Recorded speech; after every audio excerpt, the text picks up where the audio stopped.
Something I've been interested in finding out more is the data side of things. I honestly have no idea about it. It sounds like a real buzzword and something that I think all students really need to be across, especially in this digital age. Professor Steve Stern is joining us via Zoom link right now. Hi, Steve. Thank you for joining us. So, are you good? Yeah, excellent. It's always fun doing these Zoom calls, isn't it? So can you tell us a bit more about data analytics and the program at Bont? Sure. Well, data science, sort of along with actuarial science, has become sort of the twin pillars of our flagship programs in quantitative business at Bond. And we're finding ways to mesh that in basically with everything that we do. We've got connections to health and medicine. We've got connections, obviously, to business and all of its disciplines, like marketing and finance. And we've even got connections to some of the social sciences.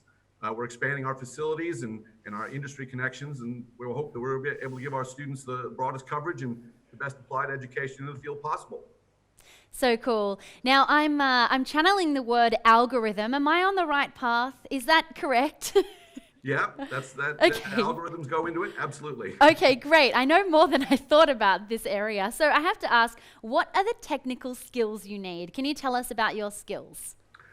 Sure. Well, data science is actually a sort of a broader field than I think most people give it credit for, and so it covers a really wide range of skills. But you're right, many of them are very technical. So obviously, you need to have a reasonable mathematics set of skills, but also alongside that, you need computer skills. And to be perfectly honest, the main thing you need is just a heavy dose of just plain old logical thinking and the ability to abstract and see the bigger picture. Totally. I like that it's across all sort of areas. That's awesome.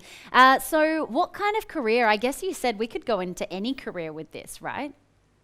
Yeah, that's absolutely right. I mean, essentially, analytics is part of any field that uses data.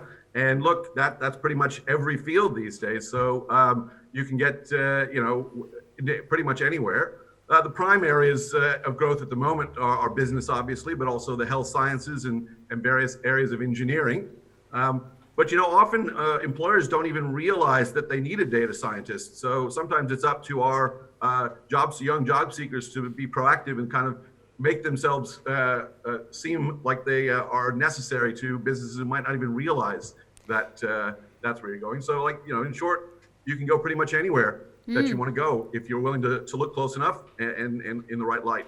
What about social media? Could you go into that with data analytics? Absolutely. So social media is one of the biggest growth areas of new data and sort of what we call modern data structures. And so absolutely, that is a huge area of growth. Wow, definitely. And do you need to be good at maths? Yes, no?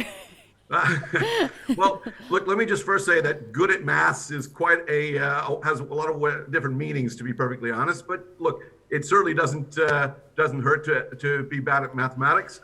But equally important, as I said, are logical thinking, problem solving, pattern recognition. You obviously have to be very tech savvy, as you said, with modern social media.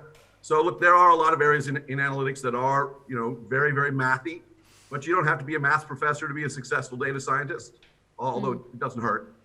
Yeah, I'm noticing there's this massive crossover between creative industries and data. And I'm such a creative person, but then when I have to do the reports on things, I get lost. So that's where you would come in and you would be able to help, definitely. Well, thank you so much. It's been such an honor speaking to you today. And next time you'll have to come here in person.